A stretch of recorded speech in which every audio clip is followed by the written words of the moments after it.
Fiadanana ho antsika rehetra efa nakatsy ny valiko ihany moa ny zavatra lazain'ity rangahy anankiray ity an Koto lehilahimahitsiambo izay fantatrinareo rehetra ao anatin'ny Facebook ao fa marobe nareo ny TMP tao amina misy mentionné anarako tanaty commentaire misy ihany koa hatrany amin'ny TikTok dia be da be miteny anao hoe ahoana ianao amin'ity zavatra lazain'ny Koto mahakasika amin'ny publication nataonao ty indray dia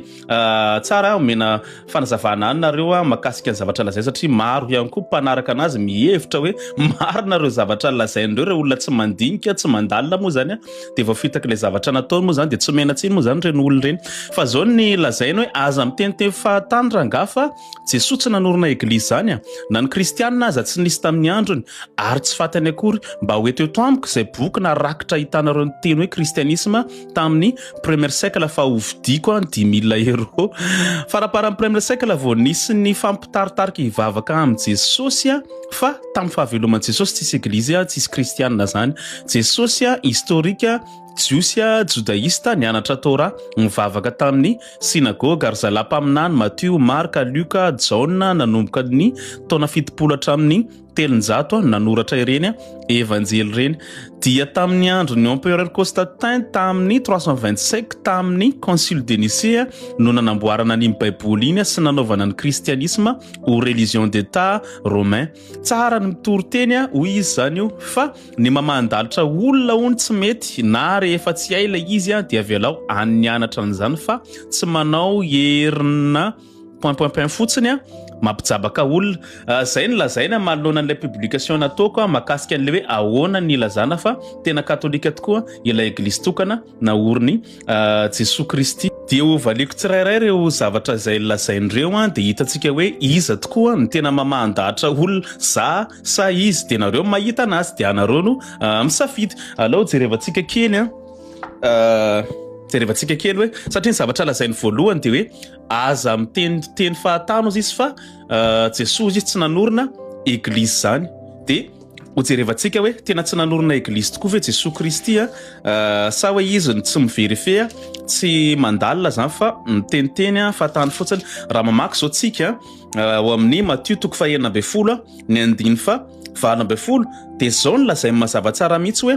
ary zao izy milaza aminao miantsy amin'ny Pierre zany io ary zao milaza aminao fa ianao ny Pierre vato ary eo ambonin'izany vato lampy zany no anorenako ny egliziko ary ny vavahadin'ny afo be tsy atohatra anio eglizy io iza manorana eglizy eto Jesosy Kristy naoriny teo ambonin'ina izy teo ambonin'ny Pierre afaka verifienao zany hoe tena nanorina eglizy Jesosy Kristy zay aloha zany ny valony voalohany dia efa tsy mitobina sady ny zavatra lazainao dia ny zavatra lazay manaraka indray dia hoe na ny kristianina zany tsy misy tamin'ny androny Jesosy zany ka midika ny kristianina nge dia midika hoe mino sy manaraka ny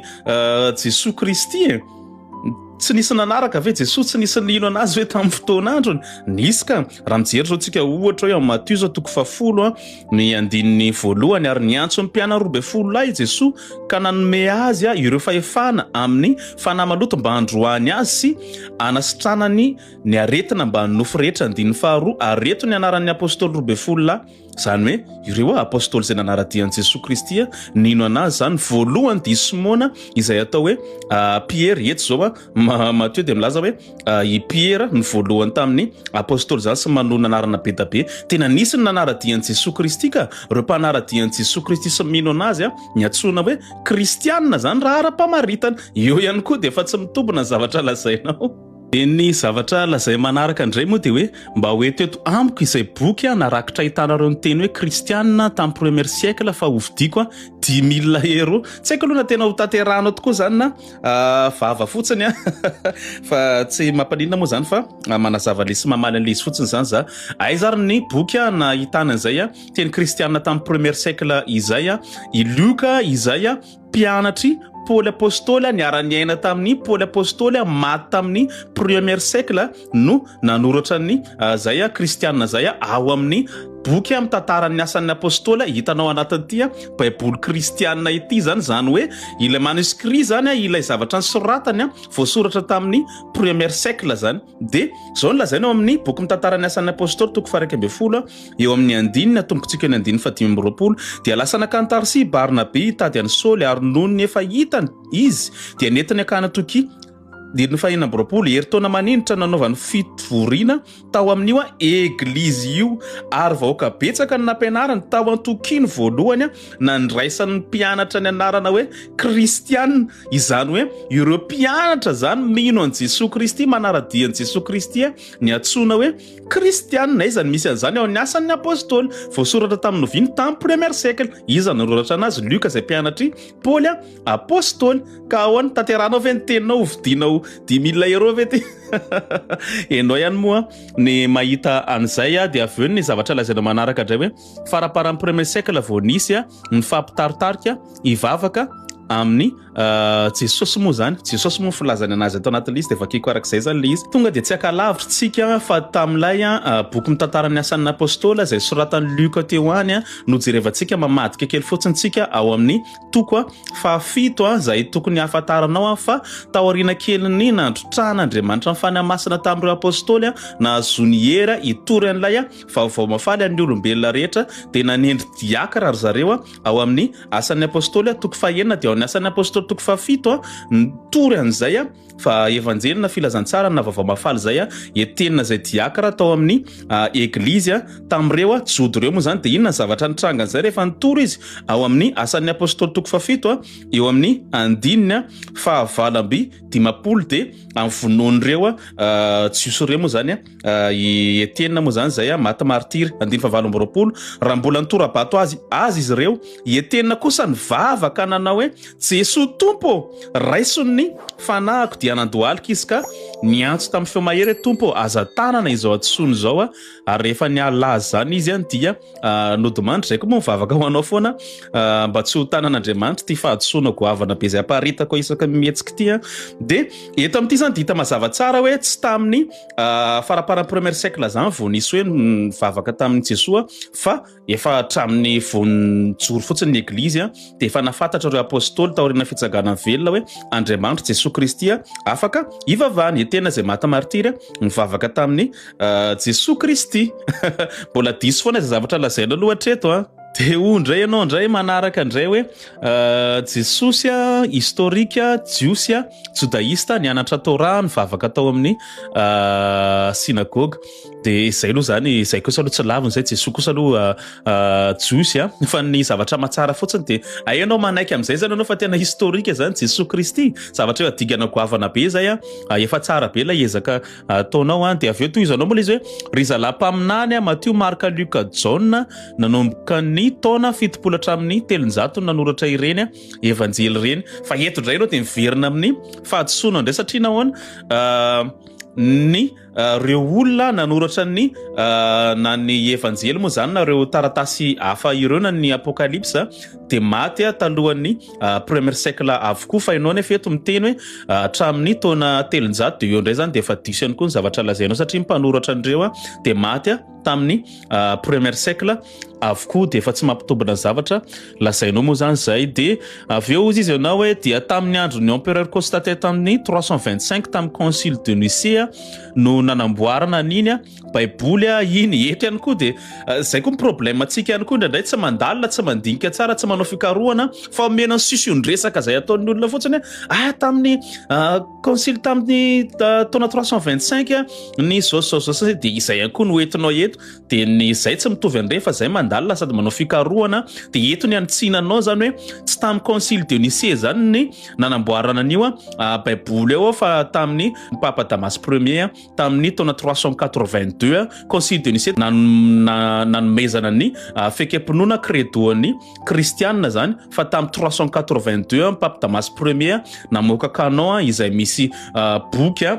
telo amby fitopolo enina amby efapolo testameta taloha ary fito amby roapolo testameta vaovao de mbola isy ady hevitra be moa zany tam'zany satria nisy kristiana sasany teny hoe reto soratra masina avy amin'Andriamanitra reto sotro zao ny apokalypsa tam'zany be da be tsy nanaiky ny apokalypsa ny hébreu reny be da be ny tsy nanaiky zany moa zany zaraiko andreo kristiana ihany koa fa tsy ho anao rery de namerina dinihana indray tamin'ny 393 indray tamin'ny concile tany Hippone indray nandinihana ny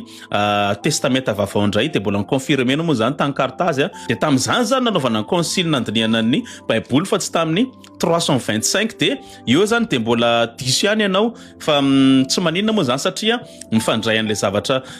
teneninao ihany zay tsy manohatra an'izany mihitsy ary zany foana naverimberiko am'ireo havana protestant moa zany ireo namana protestant hoe ny église catholique ege nanao an'io baiboly surtout testameta vaovao izay vakinao io zay zany tona zany tsy manaporofo nina tsy midika inona zany fa manaporofo ary zany fa nisiny fahefan'ny église moa zany zay nanao an'io baiboly kristianina io zany de aveo mo miteny ndray ianao hoe nanaovana ny christianisme ozy ianao hoe tamin'ny 325 zany nanaovana christianisme o religion d'état zany tamin'ny tao amin'ny empire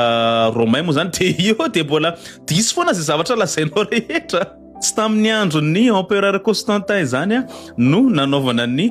christianisme ou religion d'état atao amin'ny empire romain fa efa tamin'ny andron'ny Théodose Ier izay empereur tamin'ny empereur ny empire romain moa zany tamin'ny taona 380 tam'izany zay vao lasa natao fivavahana ny empire romain zany ny christianisme zany hoe raha empire mpanompo sampo zany izy teo aloha de lasa niova lasa kristianina zany reo vokatry ny mission'ny église moa zany no natonga an'izay moa zany de tamin'ny 380 no natonga zareo an'izay lasa ao anatin'ny nanao religion d'état ny christianisme izay zany fa tsy tamin'le daty izay nitenenao tantara kely tsara ho fantatra ihany koa tamin'ny nisy ihany koa ny adido zany hoe ny église zany kristiana zany fa nisy tamin'ny premier siècle tamin'ny andron'ny apôstoly tam'izany de forona ny église tsy ho rava mandrakizay ary nenjehana foana nefa ny église nandritra n'izay fotoana izay ny empire romain nenjika anazy fa tamin'ny 313 nisy ny édit de Milan izay navoaka ny Constantin moa zany izay nilaza hoe tsy enjehana tsony ny kristianina fa avela mivavaka amin'ny finono zareo ka lalàna amin'izay zany fa mbola tsy lasa religion d'état zany ny christianisme tamin'izay 325 indray zay vao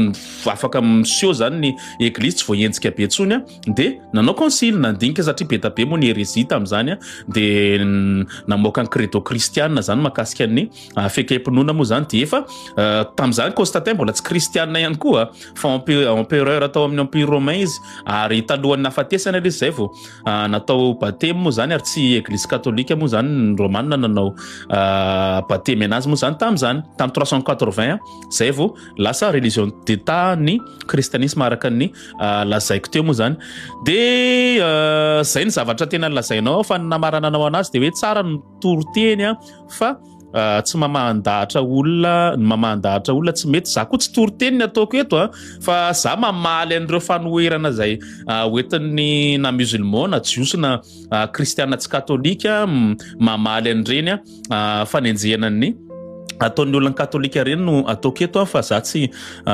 mitoroteny zany tena ataoko eto de hoe mamandahatra olona tsy haiko inona fa zavatra mifanako olona teo fa zavatra nlazainao ary ny diso daholo nakabetsahany satria problème nareo zany tsy mandinika zany tsy mandalina tsy manao fikarohana fa tonga de manao affirmation gratuite fotsiny de be da be moa reo namanareo zay tsy mandinika de de voafitako daholo de ozy ianao namarananao anazy hoe na rehefa tsy aila izy de velao ho an'ny nianatra za aloha hoe tsy miteny za hoe tapahalalana be fa zay kely mba fantatro no zaraiko ho an'ny namako moa zany de mampijabaka olona hoe ianao faran'le izy tsika tsy mampijabaka olona zany fa mitorony fahamarinana zay kely mba fantatro mba hidiran'ny olona rehetra ao anatin'ilay fanjakan'Andriamanitra moa zany de ianao ihany koa raha saina ihany koa ao anatin'izay ihany koa mba hikaroka ihany koa sy anao fandalinana ihany koa mba ahafantaranao marina ihany koa mba hidiranao anatin'izay fanjakan'Andriamanitra izay moa zany tsy anerenanao fa anao ny safidy asehoanao le fahamarinana de ianao misafidy na andray an'le fahamarinana na anohatra anazy ny anjaranay kosa de manazavanao am'le izy sy mamaly an'ireo lainga izay afafanao amin'ny tahanan'olona zany zay fa mirarisoa anao mirarisoa antsika rehetra tsy makahala an'izaniza fa misara-pitiavana atrany ary tondra-bavaka koa anareo rehetra indrindra ianao izay mieno mitondra-bavaka anao foana zay mba ho fantatrao marina ary marina anafaka anao